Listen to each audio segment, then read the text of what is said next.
Yang hari ini merasa bersyukur, boleh sambil senyum. Kita boleh rasakan kalau teman-teman kita ada di sebelah kanan kiri kita ya. Kita angkat pujian ini sekali lagi dengan penuh sukacita. Katakan tiba saatnya. Tiba saatnya kami berkumpul bersatu dari segenap suku dan bangsa,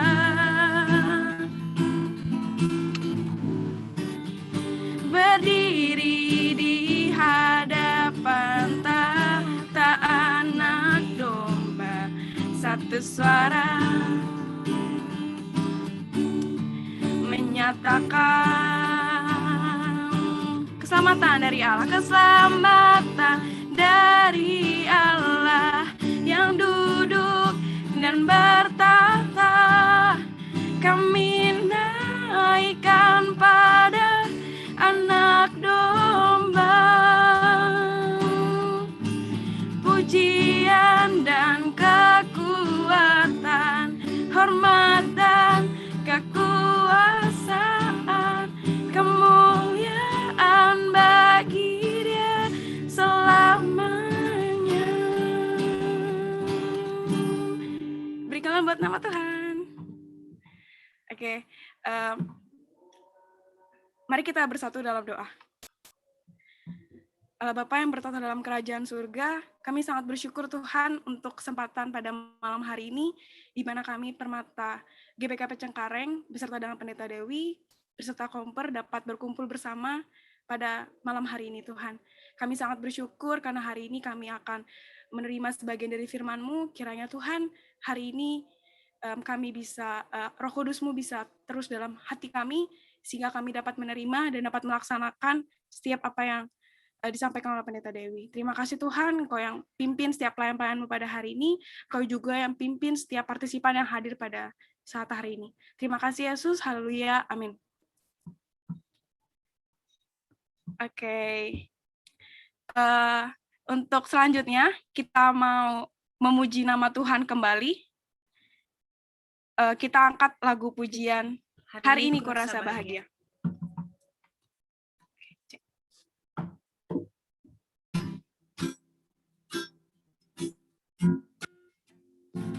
Cek.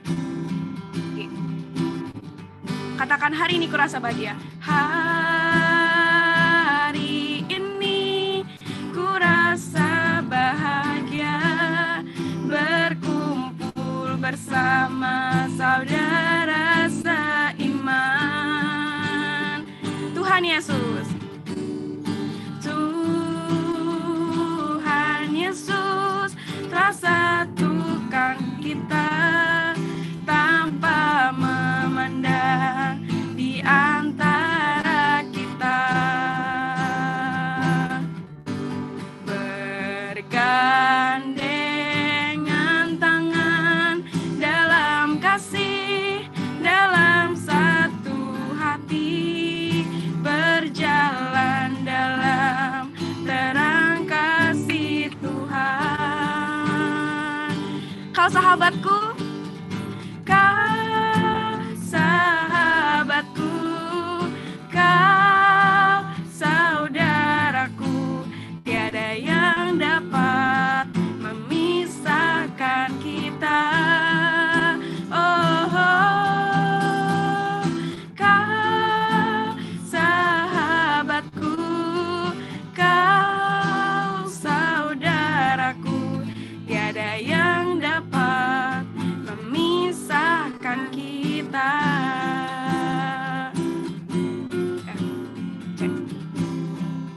Kita angkat pujian ini sekali lagi. Hari ini kurasa bahagia, berkumpul bersama saudara seiman. Tuhan Yesus telah satukan kita tanpa memandang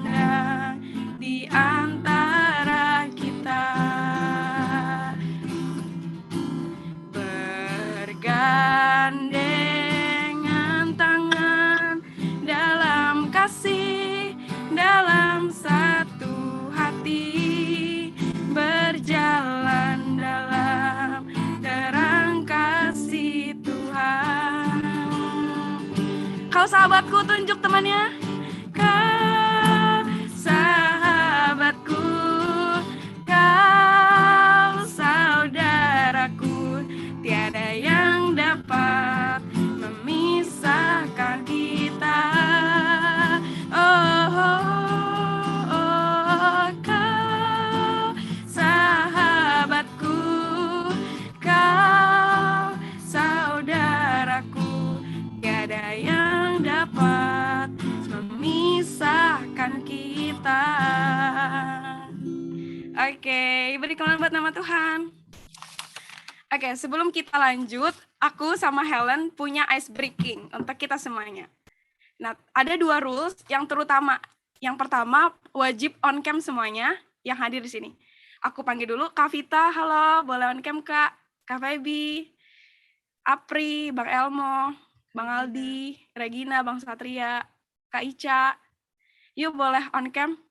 Karena gamenya seru ya. Seru banget. Apalagi relate sama tema kita hari ini. Tentu semuanya udah pada baca ya. Semua yang udah bahan yang udah dikirim di grup.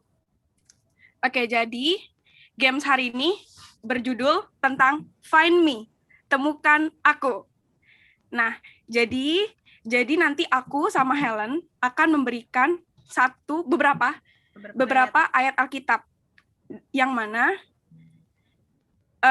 semua partisipan yang ada di sini wajib ikut dan menemukan clue dari ayat Alkitab yang aku kasih. Nah, clue-nya tersebut berupa kata benda. Kayak gitu. Jadi yang penting nih teman-teman semuanya harus pegang Alkitab. Baik Alkitab atau Alkitab, boleh fisik ataupun non-fisik kayak handphone, kayak gitu. Udah ada semua ya? Yang udah boleh kasih reaction apapun itu. Atau boleh di on mic ya? Boleh di on mic, bilang ramein aja. Oke, mantap. Oke, jadi nanti sesuai yang tadi aku bilang, clue-nya itu terdapat di ayat Alkitab yang aku sama Helen sebutkan. Nah, dari clue tersebut, kalian teman-teman, semua partisipan di sini harus buru-buru nih temuin apa clue-nya dan harus membawa barang tersebut dan harus terlihat di layar ya, harus ditunjukin di layar, di kamera. Kayak gitu. Kira-kira ada yang belum ngerti atau mau kita contohkan dulu? Boleh ditanya. Contoh dulu deh, contoh. Oke, contoh.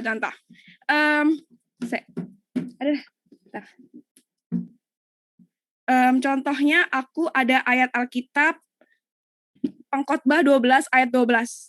Boleh dicari dulu Pengkhotbah 12 ayat 12.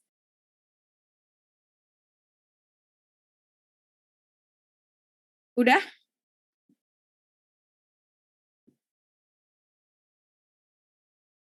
Oke.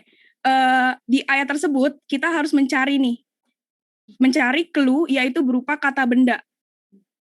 Kata benda yang mana kira-kira benda itu make sense gitu. Bisa kita bawa, kita tunjukkan di kamera kita. Oke. Kira-kira udah ada yang nemu belum? Kira-kira apa clue-nya? Badan ya? Badan.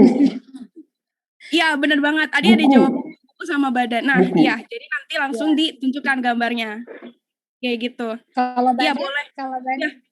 Ya, boleh badan sama buku. Jadi kira-kira apa yang apa yang menjadi kata benda itu boleh langsung ditunjukin di kamera. Kayak gitu. Bibi pendeta juga boleh ikut, Bi. Oke, mantap. Semuanya boleh di on cam dulu dong, on cam. Yang nggak bisa nggak apa-apa. Oke. Pertama dari mana ya? Tolong temukan aku. Helen mana? Oke. Tolong temukan aku di Kejadian 1 ayat 6. Boleh langsung dicari. Nanti aku bakal hitung mundur 3, 2, 1. Teman-teman boleh langsung tunjukkan barangnya. Air. Oke. Luar biasa Kak Vita. Keren. Oke, cepet banget. Oke, kita next ke soal berikutnya. Tolong temukan aku di Imamat 11 ayat 20. Imamat 11 ayat 20. Boleh langsung di-on mute aja, di-unmute sama videonya. Dibuka. 4 kaki. Nih, binatang. Binatang. Boleh, yang lain. Ada? Imamat berapa? Imamat 11 ayat 20, Kak. Ayo, Kak. Serangga, tapi serangganya nggak ada di sini, Dek. Berarti harus cari kata lain, Kak, yang kira-kira bisa dibawa. Kaki. Iya, benar banget. Boleh ditunjukin, Kak. Iya, harus ditunjukkan cluenya. Oke, Kak Feby udah langsung tunjukin. Keren. Yang lainnya juga harus tunjukin ya, karena nanti ada hadiahnya di akhir. Yang nggak nunjukin ada hadiahnya. Hadiahnya berupa apa ya, Len? Oke. Kita next ke soal berikutnya. Tolong temukan aku di Yesaya 51 ayat 17.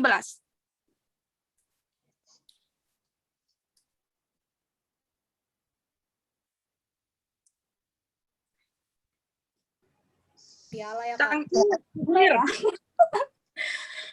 Enggak ada Ayo barangnya boleh langsung ditunjukin. Ini yang Piala ya, diam-diam, Kameli, Lady, Ninda, Kak. Esa. Ini nggak sih? Tangan nggak sih? Iya. Tangan. Oke, Kak Tangan. Baby, keren.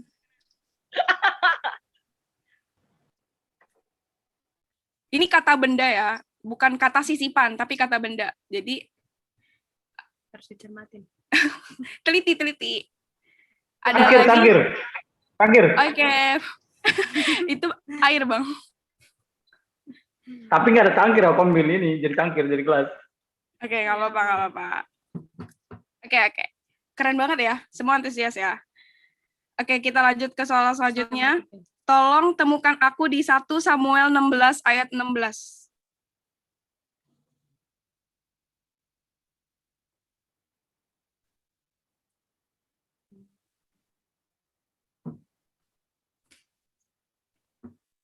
Kecapi, tapi nggak ada kecapi, Dek, di sini, Dek.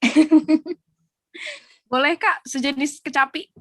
Oke, kecapi, pulpen, kecapi ya, apa ya? Udah itu sih. Kecapi. Udah. Oke, nggak apa-apa. Oke, makasih Kak Nirwana. Welcome.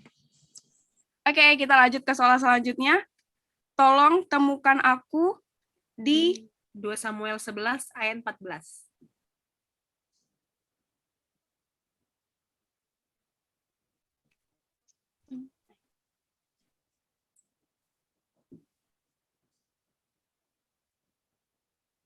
Dua Samuel 14 ayat 14.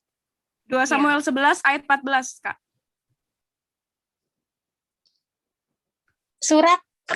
Mana nih surat? Surat. Wah, keren. Tunjukin dong. Oke, Kak Nirwana, keren. Surat apa itu, Kak? Pokoknya surat gitu aja deh, surat apa ya? Apa aja ya, yang penting surat lah ya. Oke, Enggak surat cinta, enggak surat Kemarin cinta. saya surat kesehatan kemarin tuh. Lanjut.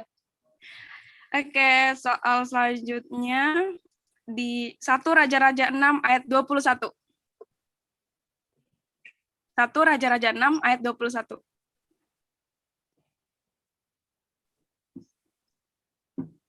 Emas. Ya, Mas, keren. Kertas nih. Kayaknya yang paling Ruang. aktif itu Emas. Kak Nirwana ya? Iya, Len ya. Iya. Yang lain boleh dong, yang lain. Tiru antusias Kak Nirwana nih. Semangatnya Kak Nirwana. Mas. Iya, Mana Mas, mana? Izin loh ini loh. Mas kali. Mas tukang beca. Oke, mantap. Soal terakhir. Tolong temukan aku di 2 Yohanes 1 ayat 12. Jangan yang itu. Ganti guys, ganti. Wah. Di Keluaran 15 ayat 1. Ini hot nih. Hot, soalnya hot. Keluaran 15 ayat 1.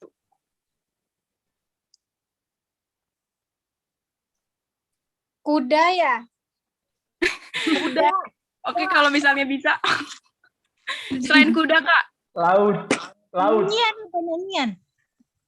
Keren banget Kak Vita, benar-benar. Coba Kak, tunjukin Kak nyanyian. Waduh. Tapi kata benda. Kata Iya, benda. nyanyian kata Iya. benda Kak. Nyanyian kata benda. Bernyanyi Nyanyian. baru tapi kerja. Iya, Nyanyi bernyanyi apa? baru kata kerja. Nyanyian kata benda Kak, Nomina. Menyanyi ini, menyanyi. Menyanyi nyanyian. Ini tinggi Oke nih, Kak tinggi. Vita, boleh Kak nyanyi Kak. Tadi kan udah ditebak Dijawab. clue-nya. Aku berikan kesempatan sama yang lain. Tadi kan udah jawab. Alah. Bang Mengelak Kanus. saja. Bang Kanus lah, Bang Kanus belum jawab, Bang Kanus. Dia dapat Aku hadiah. dari tadi udah jawab. Kertas aku jawab. Gelas aku jawab. Tinggi, Bang aku Kanus tinggi itu. Berbunyi.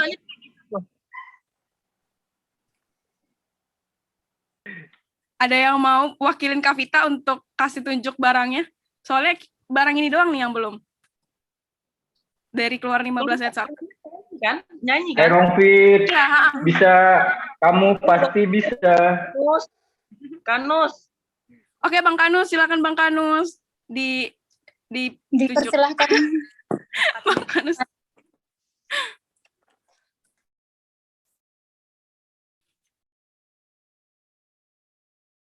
Oke, kita tunjuk aja ya, Len, ya. Kita tunjuk. Siapa nih kira-kira?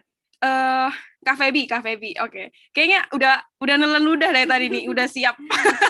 Udah menyiapkan lagunya. Kak Febi. Boleh nyanyi doang kan? Lagunya apa aja? Ya, bebas Kak. Ya udah. Aduh, males lagi. Lagunya yang rock, Feb. Rock. Nggak usah lagu rock lagi.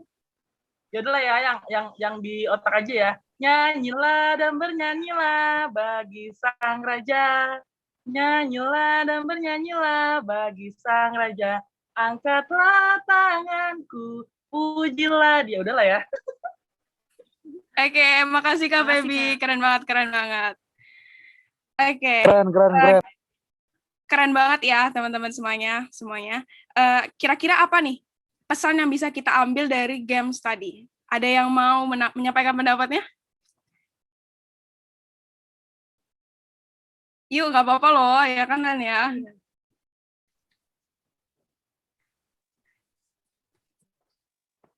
Ada yang mau menyampaikan kira-kira apa ya pesan yang dapat diambil dari game study?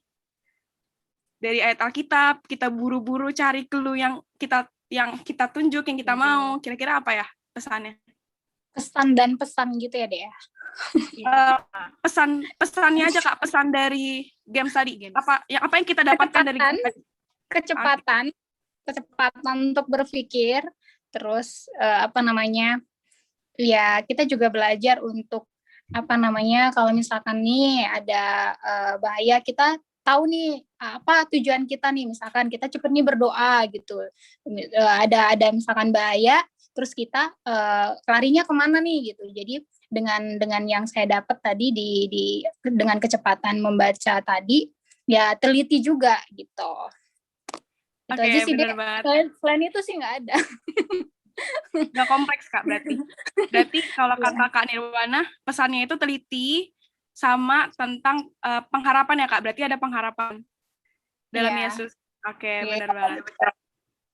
Dari yang lain kira-kira ada yang mau menyampaikan pendapatnya lagi? Apa ya pesannya yang dapat, manfaatnya yang didapat dari games tadi?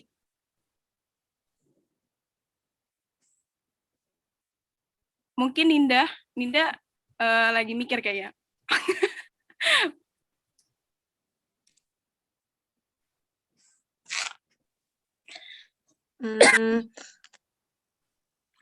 Aku sama kayak Kak Nirwana tadi sih, tentang kecepatan, ketelitian. Kalau tentang rohaninya mungkin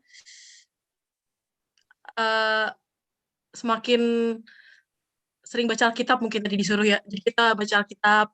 Terus tadi juga aku mungkin segala sesuatunya bisa kita temukan di Alkitab ini. Jadi sering-sering baca Alkitab karena segalanya ada di Alkitab. Dengar nggak suara Luar aku? biasa. Ya, kedengaran. Oke, terima kasih Aninda dan Kak Nirwana. Oke, berarti keren banget ya Len ya. Semuanya aktif ikut dalam bermain game dan dapat menyimpulkan apa yang didapat dari game tadi. Bisa menemukan clue-nya juga. Benar. kalau boleh kita ringkas dari Games kita. games tadi, kita tuh mendapatkan ada 3 poin, yaitu ada tentang ketelitian, benar banget tadi, kita teliti dalam mencari ayat Alkitab. Mungkin kita nggak asing atau kita nggak tahu ini di mana bentuknya, di Perjanjian Lama kah atau Perjanjian Baru, tapi dari games tadi kita dipaksa untuk kita mengenal Alkitab lebih dalam lagi. Lalu kita menemukan juga clue-nya, teliti dari sekian banyak kata di ayat Alkitab tersebut, kita teliti untuk menemukan clue tadi. Lalu selanjutnya yang poin kedua ada problem solving. Sebenarnya yang kita kasih, yang aku sama Helen kasih itu masalah, teman-teman. Jadi di mana partisipan semuanya yang mengikuti games ini memecahkan masalah tersebut untuk mencari clue-nya tadi. Kayak gitu. Lalu poin yang ketiga, benar yang tadi Ninda dan Kak Nirwana katakan tentang pengharapan dalam Tuhan. Kita boleh menganalogikan aku sama Helen itu sebagai Tuhan yang memberikan. Lalu untuk ayat Alkitabnya tadi, itu sebagai lika-liku kehidupan. Lika-likunya itu tricky, jadi di ayat tersebut pasti terdiri dong dari beberapa kata-kata yang membuat itu jadi tricky gitu ya. Jadi lika-liku kehidupan, kayak gitu. Lalu partisipan yang mengikutinya itu sebagai manusia. Lalu clue-nya tadi, itu sebagai harapan di dalam Tuhan. Harapan dalam keselamatan, kesembuhan, pemulihan, dan rencana masa depan. Seperti itu. Jadi kita boleh bercermin dari games tadi, kita semuanya berhasil menemukan clue tersebut. Itu karena apa? Karena manusia itu tetap setia, tetap berada di dalam pengharapan dalam Yesus, gitu. Jadi karena tahu yang memberikan itu Tuhan Yesus, oleh karena itu manusia tetap berada di jalannya Tuhan, tetap straight di jalannya tersebut, tanpa melihat ayat sebelumnya atau ayat setelahnya, dan tanpa terkecoh oleh banyaknya kata yang terdapat di ayat kalimat tersebut. Kayak gitu, teman-teman semuanya. Oke. Selanjutnya kita mau masuk ke dalam firman Tuhan.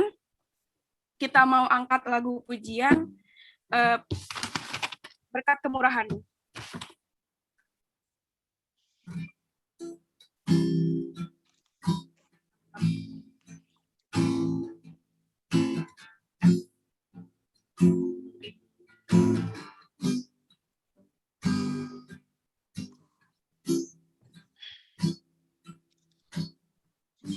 Kita katakan, kau hiasi kehidupanku.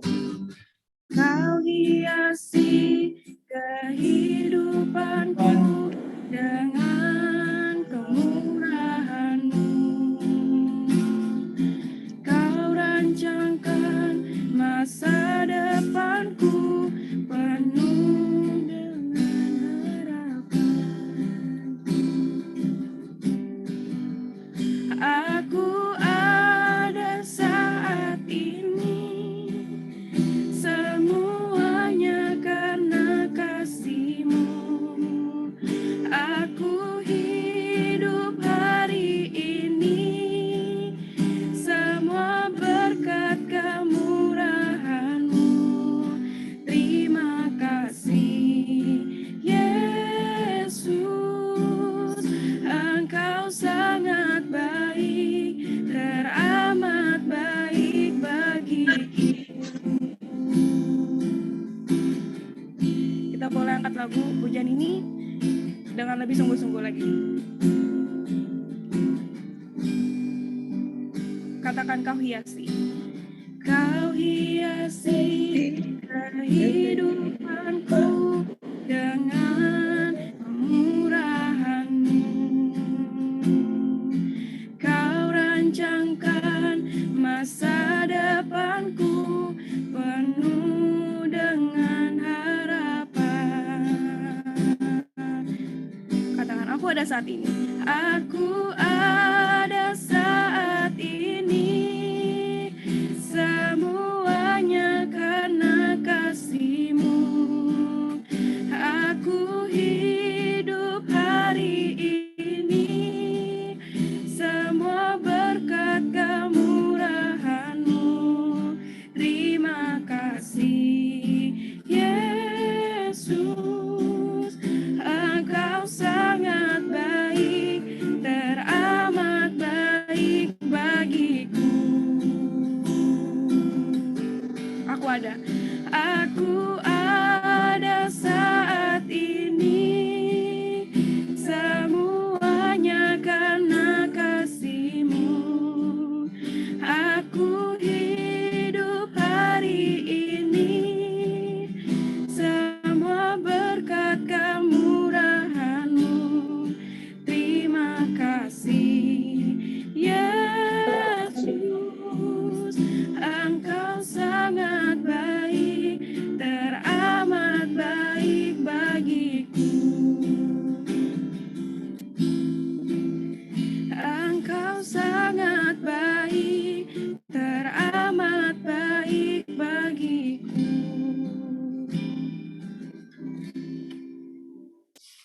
Persilakan untuk pendeta. Mari kita berdoa. Ya Tuhan Allah kami yang sangat baik bagi kami, yang senantiasa menyediakan hari-hari yang indah, walau kami harus menghadapi hari-hari yang penuh dengan pergumulan. Engkau Allah yang menyediakan kekuatan di tengah-tengah kelemahan kami. Engkau Allah yang senantiasa berkata kepada kami, Engkau berharga di mataku. Kami sungguh bersyukur atas keberadaan kami sebagai umat pilihan-Mu, sebagai generasi muda yang Engkau percaya untuk menjadi perpanjangan tangan-Mu, misi-Mu di tengah-tengah dunia ini. Terima kasih Tuhan, kalau saatnya kami juga diperkenankan untuk menerima sapaan firman Tuhan, supaya kami semakin dikuatkan dan diteguhkan, semakin hidup di dalam kebenaran firman Tuhan. Bersabdalah untuk kami, pimpin kami, di dalam nama Yesus kami berdoa. Haleluya. Amin. Mari bersama-sama kita memperhatikan yang menjadi topik kita untuk tanggal 2 Mei sampai 8 Mei, yaitu 1 Tawarikh pasal 21 ayat 1 sampai 2 dan dilanjutkan ke ayat 7 sampai ayat 13. 1 Tawarikh pasal 21 ayat 1 sampai 2. Saya baca dulu ayat 1 sampai 2 ya. Iblis bangkit melawan orang Israel dan dia membujuk Daud untuk menghitung orang Israel. Lalu berkatalah Daud kepada Yoab dan kepada para pemuka rakyat, pergilah, hitunglah orang Israel dari Berseba sampai Dan, dan bawalah hasilnya kepadaku, supaya aku tahu jumlah mereka. Dan dilanjutkan membaca ayat 7 sampai 13. 7 sampai 13, 1 Tawarikh pasal 21. Tetapi hal itu jahat di mata Allah, sebab itu dihajarnya orang Israel. Lalu berkatalah Daud kepada Allah, aku telah sangat berdosa karena melakukan hal ini.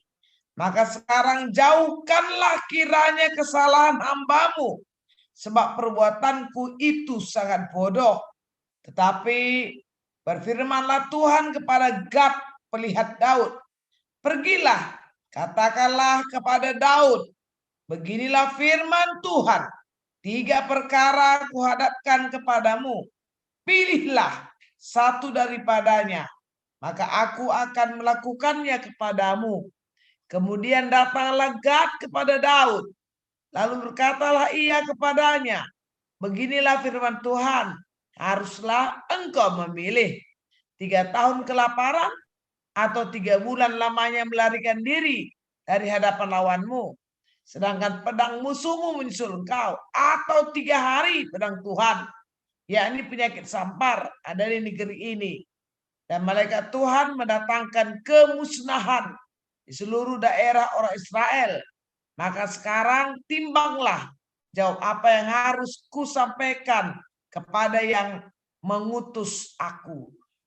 Dan lalu berkatalah Daud kepada Gad, sangat susah hatiku, biarlah kiranya aku jatuh dalam tangan Tuhan, sebab sangat besar kasih sayangnya, tetapi janganlah aku jatuh ke dalam tangan manusia. Amin. Jadi temanya memilih Allah saat susah hati. Latar belakangnya, rekan-rekan pemuda, dari kitab 1 Tawarikh pasal 21 ini adalah orang Israel kan punya musuh bebuyutan ya, yaitu orang-orang Filistin. Jenderal perangnya itu adalah Goliat gitu. Filistin ini Pokoknya kalau namanya perang, saya nggak ada lawan lah, jagoan lah. Strateginya pun mantap karena memang kerjaannya ya perang gitu loh. Dan juga sudah banyak memenangkan peperangan gitu. Jadi Filistin ini menakutkan sebenarnya. Termasuk menakutkan untuk orang Israel. Kalau kita perhatikan sebelum-sebelumnya cerita ini ya, Daud secara spesial lah gitu ya. Tuhan pakai untuk mengalahkan jenderalnya kan gitu. Panglima perangnya si Goliat. Suatu Goliat kalah bukan berarti Filistin berhenti gitu loh untuk memerangi mereka. Tanpa Goliat pun Filistin ini terus saja meneror orang-orang Israel gitu. Jadi mereka itu udah kalah, tapi terus saja memerangi Israel supaya Israel ini benar-benar keok, benar-benar kalah. Kira-kira begitu ya. Rupanya dalam bacaan kita ini tadi, Daud sempat juga akhirnya tawar hati gitu loh. Ini ceritanya ini. Kan terus ini dilawan sama si Filistin. Sampai kapan gitu ya? Ya sama lah kayak kita sekarang pandemi gitu ya. Sekarang ini aja. Sampai kapan gitu? Ya nggak usah muluk-muluk lah. Udah mulai ada yang tawar hati lah. Udah ada yang mulai kepahitan kita ini. Udah ada yang mulai berpikir apa bisa bertahan ya gitu ya. Udah setahun lebih nih gitu. Ya dampaknya kan luar biasa dalam hidup kita kan. Gara-gara COVID ini. Belum lagi kita harus berhadapan dengan banyaknya kabar simpang siur. Sekarang ini kabarnya apa coba? Yang gelombang ketiga lah, tsunami COVID lah, dibuatlah contohnya India. Ya dipertontonkan buat kita bagaimana mayat-mayat bergelimpangan di jalanan. Sudah tidak lagi ada rumah sakit misalnya. Seakan-akan sudah tidak berharga lagi manusia, dibakar begitu saja. Tidak lagi di tempat kremasi yang layak gitu kan. Nah ini kan ya mau tidak mau juga ya gimana sih gitu ya. Situasi ini kapan sih berlalunya kalau gini-gini terus gitu. Dan oleh karena pandemi juga ya banyak hal yang terpending, tercancel gitu ya. Ya mungkin dulu sudah punya rencana menikah, aduh gimana nih, kira-kira gitu kan. Atau dulu udah mulai mau bikin agenda buka ini, bisnis ini segala macam. Ngingat si pandemi, aduh gimana sih gitu. Udah mulai nih, udah mulai. Karena hasil daripada penelitian beberapa ahli ya, kita ini udah mulai masuk di tahap stres, depresi, udah masuk ke sana nih sekarang ini sebenarnya, ya menghadapi pandemi itu gitu. Jujur saja kita berkata lah ya, sudah mulai ada rasa-rasa apatis, rasa-rasa pesimis gitu ya. Ya mungkin buat kita orang-orang percaya kali enggak. Kalau penyakit parah-parah banget kali gitu. Tapi kan enggak, ya jujur saja berkata. Apa masih kuat nih gini-gini terus nih? Pemerintah sudah berupaya kan untuk contoh ini masa lebaran. Jangan mudik katanya kan.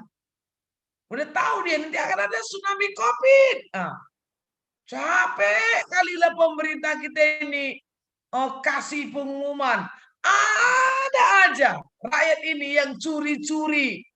Ya, untuk berangkat dan bahkan dilawanlah para aparat di tengah jalan sana, gitu kan? Tadi ini ada yang ke Surabaya katanya satu mobil gitu ya, ya kelompok pengajian lah gitu. Dipaksanya mau lewat, tambah ke Suramadu atau kemana dia gitu. Kan kadang-kadang kan sulit. Pemerintah juga kan dilema tuh. Ini nanti dibikin keras, dia kelompok pengajian. Dilawan nanti sedikit, isu agama. Nah, ini kan Indonesia ini agak-agak ada aneh-anehnya ya kan. Kalau kita mulai nanti melawan Katakanlah padahal itu ada undang-undang hukumnya gitu loh. Dilawan nanti. Nah, masuk penistaan agama. Ya. Kan capek ini. Disuruh putar balik, nangis lagi dia. Macam-macam. Pemerintah itu nggak sembarangan kasih kebijakan. Jangan mudik katanya. Supaya kalau kita datang ke kampung, tidak nanti mengakibatkan keluarga kita terpapar. Atau ketika kita pulang kembali, entah ke Jakarta, entah ke mana kita, ya di mana tempat kita selama ini stay, kita juga tidak katakan bawa penyakit entah dari kampung. Coba, capek kan sebenarnya situasi ini gitu loh. Jadi dengan demikian, ya kadang-kadang akhirnya mulai ini hitung-hitungan manusia sama kayak Daud dalam bacaan kita. Karena Filistin terus mengolok-olok, Filistin terus mengalahkan mereka.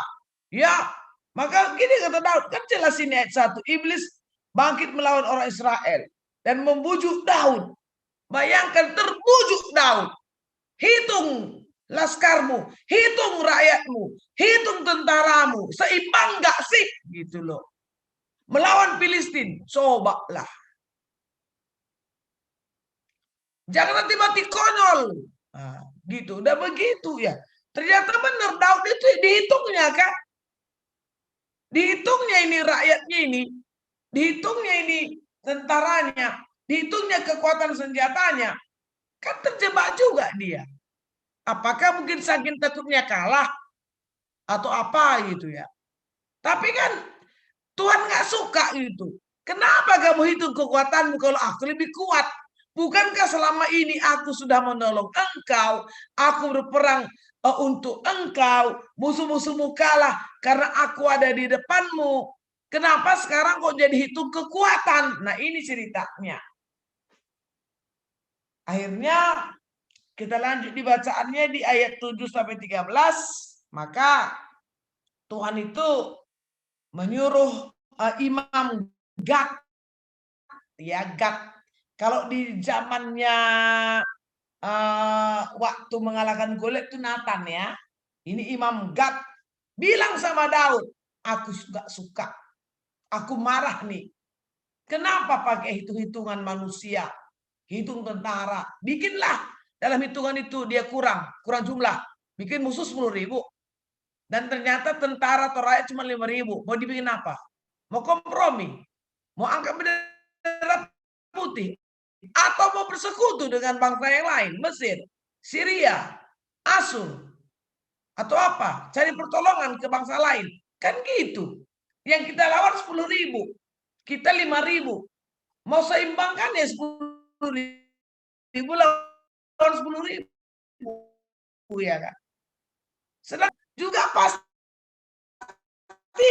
ada pertimbangan. Apa cukup kuat kita melawan mereka?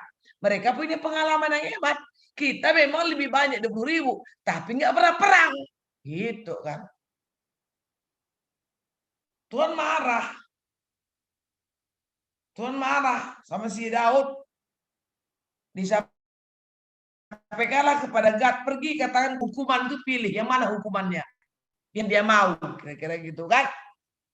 Baru disampaikan, dia 12 itu perhatikan hukumannya.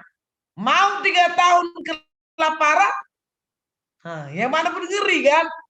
Atau 3 bulan lamanya tapi sembunyi. Mana lebih enak? 3 tahun kelaparan, oke? Atau 3 bulan tapi sembunyi. Nah, gitu. Menyembunyikan diri. Tetapi pedang Tuhan. Nah, coba pilih mana. Yang mana pun gak sulit memilih. 3 tahun kelaparan, waduh gila juga nih. Atau 3 bulan sembunyi, malulah.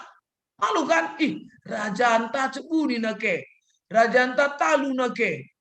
Coba, pemimpin sembunyi kan? Harga diri di mana kan gitu kan? Atau 3 hari aja ya. Tapi 3 hari itu ngeri tuh. Itu penyakit sampar di negeri ini. Waduh, Daud bingung. Yang manalah kupilih? Coba sekarang kalian.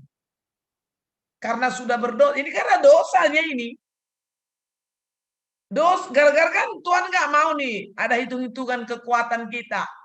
Karena Alkitab sudah ngajarkan kita bagaimana kita harus selalu mengandalkan Tuhan kan. Terkutuklah yang mengandalkan manusia. Diberkatilah yang mengandalkan Tuhan. Itu Yeremia 17 kan. Coba gimana nih milihnya? Misalnya tadi Bibi bilang masalah COVID ini nih. Akhirnya kalian mungkin sudah mulai ya mulai jahat lah gitu ya. Udah mulai halal segala cara. Datanglah hukuman. Ayo pilih, kata Tuhan sama Permata. Lu mau 3 tahun lagi COVID ini gitu ya. Atau 3 bulan kamu mungkin di rumah saja gitu. Oke. Atau 3 hari yuk. Tapi kena sampar kau semua. Dan 3 hari mati kau semua. Coba pilih mana. Yang mana pun akhirnya mati semua itu. Ya semuanya pun mati. Kenapa? Karena dikatakan, walau kau sembunyi, musuhmu menyusul engkau. Kita sembunyi dikejar musuh juga. Sembunyi itu bukan lepas dari musuh. Coba. Kalau ini, gimana kalian milihnya yuk? Capek enggak? Susah kan? Jadi pesannya dulu gini, teman-teman. Apapun yang kita hadapi, kesusahan yang kita hadapi, jangan halal segala cara lah. Enggak ada alasannya. Jangan halalkan segala cara. Jangan kita mau lepas dari masalah, terus itu mulai meragukan Tuhan. Mulai kita pakai hitung-hitungan manusia, akalnya kita pakai gitu loh. Kalau keadaan begini, kali begini, wah macam itu. Tuhan nggak suka. Tuhan nggak suka itu. Coba kalau begini datang sama kita penghukuman. Ayo pilih 3 tahun kelaparan, 3 bulan sembunyi lockdown, tapi dikejar terus sama COVID nih ya. Mau lockdown pun COVID-nya ngejar. Nggak aman kan? Atau yuk 3 hari aja. Pilih mana? Capek kan? Makanya jangan coba-coba bikin dosa. Jangan coba-coba melawan Tuhan. Jangan coba-coba kita bermainlah dengan kekuatan, dengan strategi kita. Nggak ada gunanya. Nggak ada gunanya. Kalau sudah begini diturunkan pilihan hukuman, mau pilih yang mana kita? Maka kata Daud di sini kan ya 13. Berkatalah Daud, jadi akhirnya ngaku dosa nih ceritanya ya kan. Ngaku dosa. Sangat susah hatiku. Nah, Daud ini hebatnya gini teman-teman. Daud ini kalau di hadapan Tuhan, ya pokoknya KO dia. Di hadapan Tuhan, dia nggak mau gagah-gagahan. Kalian ingat nggak? Ketika Daud bikin dosa jinah sama Berseba ya kan. Datanglah Nathan kan. Jadi dia mengaku dosa dia. Kalau pengakuan dosanya karena perzinahannya itu nampak di Mazmur 51. Coba lihat itu. Judulnya jelas, Mazmur 51. Untuk pemimpin biduan Mazmur dari Daud. Ketika Nabi Nathan datang kepadanya setelah ia menghampiri Berseba. Udah gak bisa disembunyikan. Nathan bilang, kau itu raja. Kau itu yang ditegur Tuhan, kau ambil istri Uria, panglima perangmu itu, kau bunuh Uria. Nah, langsung ini pengakuan dosanya yang kita baca ini. Kasihanilah aku ya Tuhan, hapuskan pelanggaranku dan seterusnya dan seterusnya. Nah, disitulah kemenangan Daud. Kalau jatuh dalam dosa, dia nggak malu mengaku walau dia raja. Kadang-kadang kita kan malu, aduh nanti kalau kuakukan ketahuan ternyata aku berzina. Kalau nanti kuakukan ketahuan ternyata aku dusta. Kalau nanti kuakukan ternyata temanku tahu aku ini rupanya. Nah, gitu kan. Malu dong. Ku kemana ini mukaku ini gitu. Daud enggak gitu.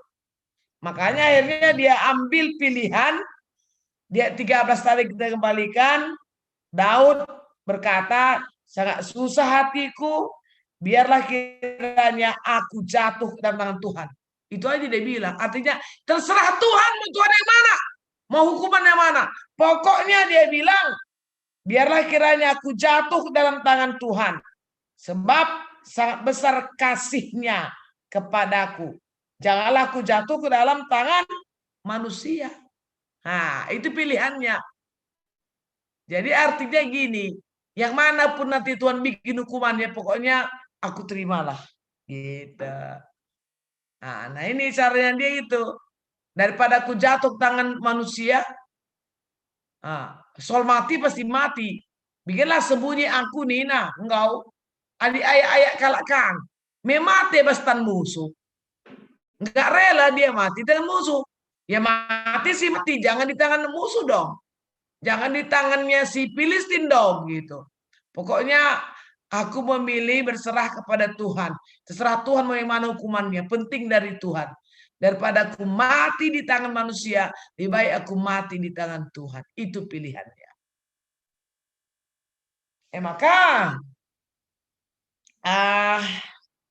ya membata kerina adi pedereken duenda ayat 14 ya, karena kan memang dipotongnya bacaan kita ini ya. Ayat 14 tengok hukumannya apa tuh. Jadi Tuhan mendatangkan penyakit sampar jadinya kepada orang Israel. Tahu kalian berapa yang tewas? 70.000 orang mati kena penyakit sampar. Ngeri kali efek dosa itu kan. Bayangkan, gara-gara Daud berdosa, 70.000 jadi korban. Itulah cara Tuhan, pembersihan. Itu cara Tuhan. Jadi pesannya buat kita-kita ini gitu loh. Entah gimana pun persoalanmu, ya. Yang pertama adalah nggak usah andalkan kekuatan diri. Gak usah hitung kekuatanmu, gak usah hitung. Kalau Allah ada di pihak kita, ada lagunya kan?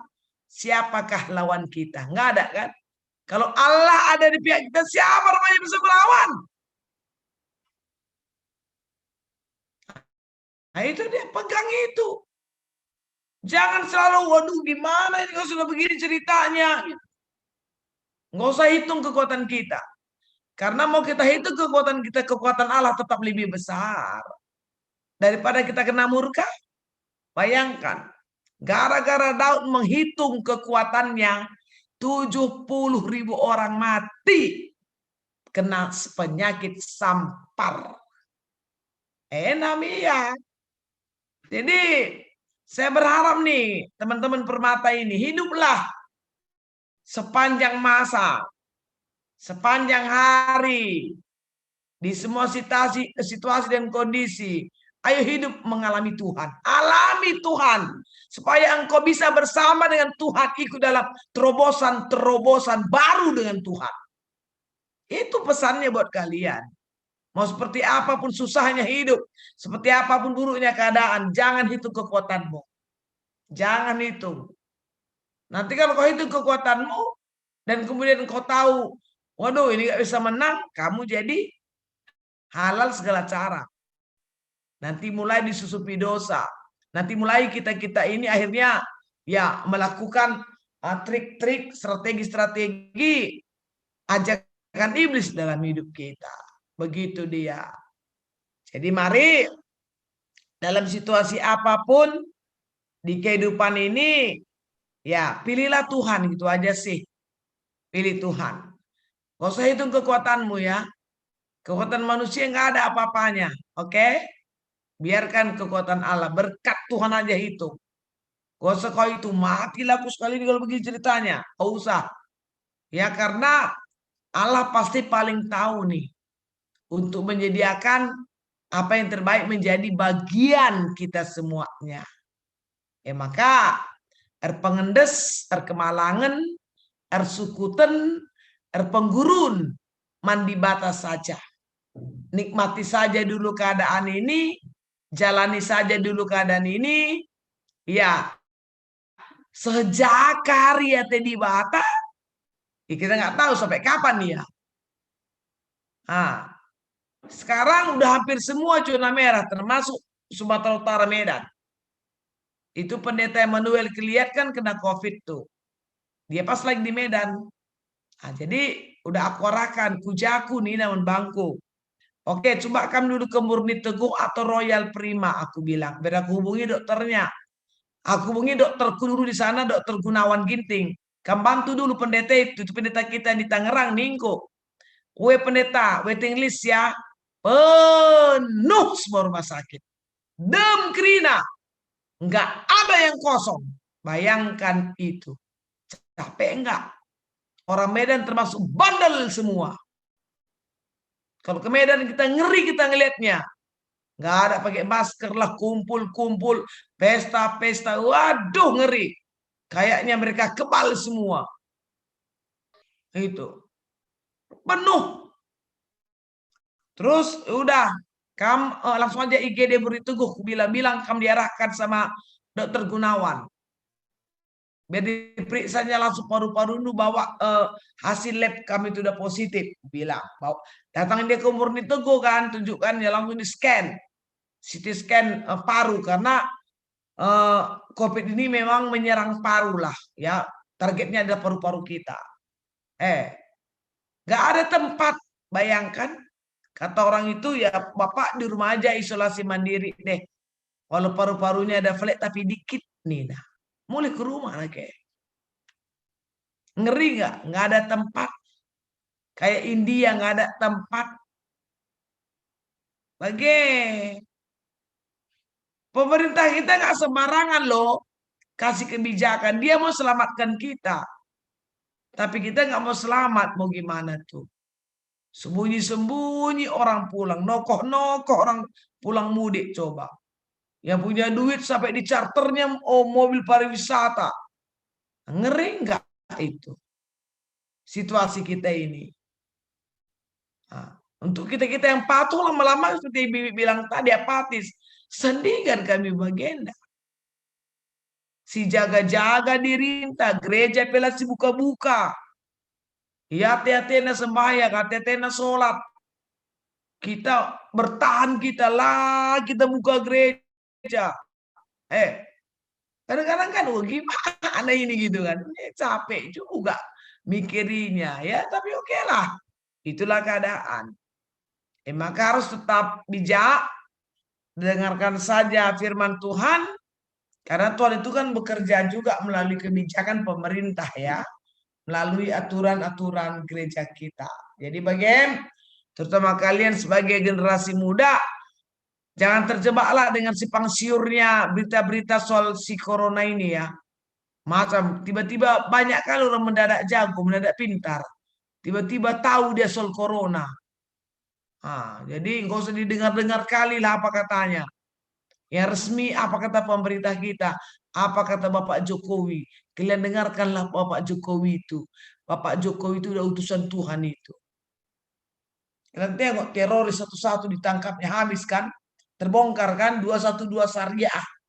Terbongkar kan 600 orang ditipunya. Cobalah. Satu-satu semua Naron udah masuk, Rizik udah masuk. Inilah Ramadan paling enak tanpa sweeping, betul nggak? Biasanya sweeping dia semua, tanpa hanya sweeping. Ini Ramadan yang paling adem dalam sejarah Indonesia. Dan itu tidak terlepas daripada kebijakan Bapak Jokowi, presiden kita. Doakan dia terus. Berat kali bebannya. Dibully sepanjang masa. Setiap hari dibully. Maka dia perlu kuat. Doa terus kalian untuk Bapak Presiden ini. Begitu. Ngeri kali ini kelompok-kelompok teroris ini. Cobalah. Maka banyak-banyak berdoa. Ya. Gak usah kita jadi orang-orang apatis. Percayakan hidup kita kepada Tuhan. Ya. Jadi demikian yang saya boleh sampaikan. Mari kita berdoa.